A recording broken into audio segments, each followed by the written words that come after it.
શિવ મહાપુરાણની કથામાં સુતજી શૌનક વગેરે મુનિઓને એમના પૂછાયેલા પ્રશ્નનો જવાબ આપતા કહે છે કે શિવ પુરાણ તો બહુ મોટી અને ગજબની વસ્તુ છે.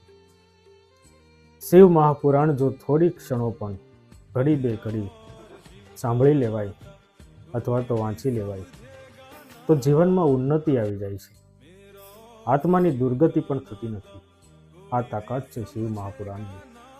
ધર્મ, અર્થ, કામ અને મોક્ષ એમની પ્રાપ્તિ કરાવે છે.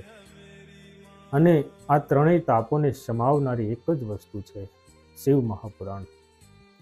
જે ઘરની અંદર શિવ મહાપુરાણ વાંચવામાં આવે, જે ઘરમાં શિવ મહાપુરાણ બેસાડીને શ્રવણ કરવામાં આવે, અથવા તો જે ઘરમાં શિવ પુરાણ નામના ગ્રંથનું અસ્તિત્વ પણ હોય ને, એ ઘર જાણે કે તીર્થ બની જાય છે.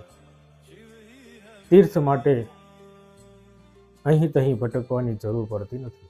ઘર જ એક તીર્થ બની જાય છે. મહાદેવની આ તાકાત છે. એટલા માટે તો એમને દેવોના દેવ મહાદેવ કહ્યા છે. જય મહાદેવ.